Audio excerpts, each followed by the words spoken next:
ये कहानी है एक ऐसे आदमी और वेयर्ड इंसान की कि जिसको हिस्टोरियन ने दुनिया का सबसे ताकतवर और सबसे डेंजर इंसान बताया है। ऐसा ताकतवर इंसान जो अकेले हजारों लोगों को मार दिया करता था।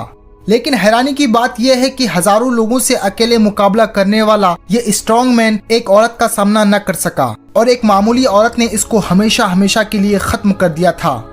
इस इंसान के बारे में न सिर्फ ज्यूज की रिलीजियस बुक द तनाख में मौजूद है, बल्कि साथ ही क्रिश्चियंस की किताब बाइबल में भी मौजूद है। इसके अलावा मुस्लिम हिस्टोरियन ने भी इस इंसान की स्टोरी को अपने बुक्स में लिखी है। साथ ही इस इंसान की स्टोरी पर दुनिया में बहुत सारी मूवीज भी बनाई गई है। बट अब ये क्वेश्चन आता है कि आखिर दुनिया का ये सबसे ताकतवर इंसान कौन था और इसके पास वो कौन सी ताकत थी जिसकी मदद से ये अकेले ही हजारों लोगों को हमेशा के लिए खत्म कर दिया करता था। साथ साथ हम आपको ये बताएंगे कि आखिर इसकी ताकत का वो कौन सा राज था कि जिसको जानने के फौरन बाद एक मामूली सी औरत ने इसको हमेशा के लिए खत्म कर दिया था। दोस्तों, वीडियो में आगे बढ़ने से पहले सिर्फ एक छोटी सी रिक्वेस्ट है कि चैनल को सब्सक्राइब जरूर कर लें। सबसे पहले तो हम आपको बता दें कि इस इंसान को हिस्ट्री में सैमसन के नाम से जाना जाता है और सैमसन की ये कहानी उस टाइम शुरू हुई थी जब फेमस प्रोफेट हजरत मूसा अलैहिस्सलाम इस दुनिया से गुजर चुके थे। प्रोफेट मूसा अलैहिस्सलाम के इस दुनिया से चले जाने के बाद उनके मानने वाली बनी इसराइल यानी ज्यूज कुछ टाइम तक अपने इलाकों में बड़े सुकून के साथ रह रहे थे, मगर फिर धीरे धीरे एक बार फिर से बनी इसराइल ने गलत कामों की तरफ बढ़ना शुरू कर दिया और देखते ही देखते ये बहुत सारे गुनाहों में शामिल होते गए, जिसकी वजह से खुदा ने हिसाब के तौर पर इन लोगों के लिए अमालिका नाम की एक कम्युनिटी जो बहुत ज्यादा ताकतवर और जालिम थी उनके पास भेज दिया। इन लोगों ने बनी इसराइल से उनके सारे शहरों को छीन लिया और उनके मर्दों को कैद करके जुल्म और अत्याचार करना भी शुरू कर दिया। तभी इन बुरे हालात में बनी इसराइल में एक बच्चा पैदा होता है जिसे हिस्ट्री में इस बच्चे का नाम सैमसन रखा गया था।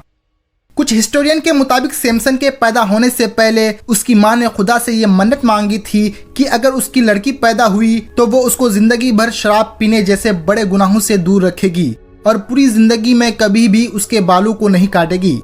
यही रीजन था कि सैमसन के पैदा होने के बाद कभी भी उनके घर वालों ने उसके बालों को नहीं काटा था। सैमसन जब बड़ा हुआ तो वो दूसरे लड़कों से बहुत ज्यादा स्ट्रॉन्ग और पावरफुल था, इतना ताकतवर कि एक बार जब वो जंगल से जा रहा था तो उसका मुकाबला एक खतरनाक शेर से हुआ जिसे वो बड़ी ही आसानी से हरा दिया था। इसके बाद सैमसन कम उम्र में ही अपने गांव को छोड़कर अमालिका नाम की कम्युनिटी के शहरों को देखने के लिए निकल पड़ा, जो कि उसकी कौम की सबसे बड़ी दुश्मन मानी जाती थी। सैमसन जब अमालिका के एक शहर में पहुंचा तो उसकी मुलाकात स्टेमिना नाम की एक खूबसूरत लड़की से हुई। धीरे धीरे ये दोनों आपस में मोहब्बत करने लगे और फिर शादी करने का फैसला कर लिया था। मगर बदकिस्मती से जिस दिन सैमसन तैमिना नाम की लड़की से शादी हो रही थी तो उसी दिन सैमसन की शादी में आए हुए अमालिका के कुछ लोगों से एक शर्त हार गया था, जिसकी वजह से अब ये तय हुआ कि जब तक सैमसन कपड़ों के 30 थन या उसके बराबर दौलत वापस नहीं कर देता तब तक उसकी वाइफ यहीं पर कौम अमालिका के ही पास रहेगी। ये सुनकर अब सैमसन बहुत परेशान हुआ और परेशान होकर अपनी बस्ती की तरफ वापस लौटने लगा। रास्ते में उसने देखा कि 30 ताजिरों का एक कारवान जा रहा था। सैमसन ने उन 30 लोगों को जान से मारकर उनका मालो दौलत उनसे लूट लिया और इसके बाद वो उसी कौम अमालिका के शहर में वापस आया ताकि वो उनको पैसे देकर अपनी बीवी को ले जा सके। लेकिन जब वो शहर में वापस आया तब तक तैमिना का बाप उसकी शादी दूसरे आदमी के साथ करा चुका था। जब ये बात सैमसन सुना तो ये सुनकर सैमसन गुस्सा होकर उस कौम के लोगों के खेतों में आग लगा दी, जिसकी वजह से अमालिका के लोगों ने उसकी बीवी और उसके ससुर को कत्ल कर दिया। साथ ही बनी इसराइल वालों से ये मांग की कि वो जल्दी से सैमसन को हमारे हवाले कर दे, वरना हम लोग तुम पर जुल्म करेंगे।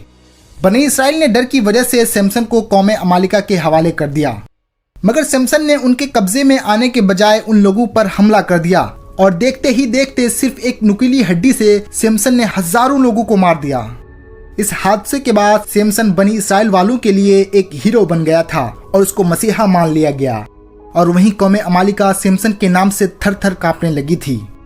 कुछ टाइम तक तो ऐसा ही रहा, मगर वो लोग सैमसन के बारे में सोच सोच के परेशान थे कि कैसे सैमसन से छुटकारा हासिल किया जाए, क्योंकि कौम अमालिका अभी तक जिस बनी इसराइल पर जुल्म कर रही थी और राज किया करती थी, अब वही लोग सिर्फ सैमसन के बलबूते पर अमालिका पर राज करने का ख्वाब देखने लगी थी।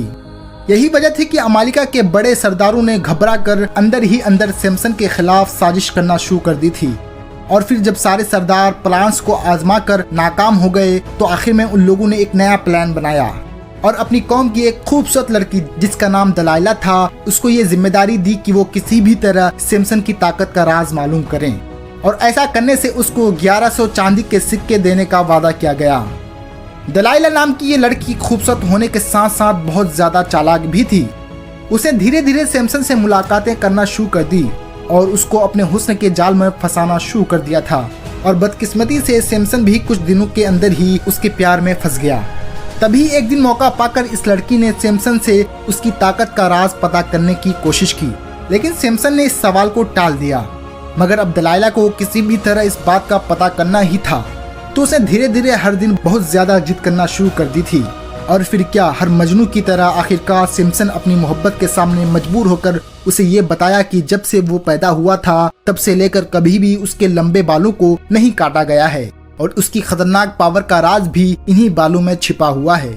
ये जानने के बाद वो सही टाइम ढूंढने लगी और एक दिन उसको ये मौका मिल ही गया। एक बार जब रात के वक्त सैमसन दलाइला की गोद में सर रखकर गहरी नींद से सो रहा था तो दलाइला ने मौका पाकर कैंची से उसके सारे लंबे बालों को काट दिया। बालों को काटते ही प्लानिंग के जरिए अमालिका के लोगों ने भी उस पर हमला कर दिया और उस पर टूट पड़ा। लेकिन इस बार सैमसन हमेशा की तरह अमालिका के लोगों से मुकाबला न कर सका और अमालिका के लोगों ने इसको गिरफ्तार करने के बाद उसके ऊपर हद से ज्यादा जुल्म सितम करना शुरू कर दिया। इसको जंजीरों में बांधकर उसकी आंखें निकाल ली गई और उसके बाद इसको एक काली कोठरी में बंद कर दिया गया। कुछ दिनों के बाद अमालिका कम्युनिटी ने अपने सबसे बड़े दुश्मन सैमसन पर जीत की खुशी में अपने सबसे बड़े देवता जॉन का शुक्रिया अदा करने का फैसला किया और इसके लिए इन लोगों ने एक महफिल सजाने का फैसला किया। इस महफिल में आम लोगों की भी व्यवस्था की गई थी और पूरा का पूरा शाही महल लोगों से भरा हुआ था। हिस्टोरियन की माने तो सैमसन को जब यहाँ खींच कर लाया गया तो वो अपने सारे गुनाहों से तौबा करने के बाद उसकी सारी ताकत और पावर को उसे लौटा दी गई और शाही दरबार में जिन 2 पिलर के जरिए उसे बांधा गया था उसको अपनी तरफ खींचना शुरू कर दिया। कुछ देर बाद ही वो दोनों पिलर टूट गए और देखते ही देखते पूरा शाही महल टूट गया। इस एक्सीडेंट में सैमसन के साथ साथ लगभग 3000 लोग मारे गए थे। लेकिन इतना सब कुछ होने के बाद भी बनी इसराइल इसी कौम के अंडर में रही और एक लॉन्ग टाइम तक ये कौम बनी इसराइल पर राज करती रही। दोस्तों आज के लिए इतना ही। अगर वीडियो पसंद आई हो तो लाइक करें, शेयर करें और कमेंट में अपनी राय जरूर बताएं। मिलते हैं एक नई वीडियो के साथ, तब तक के लिए कीप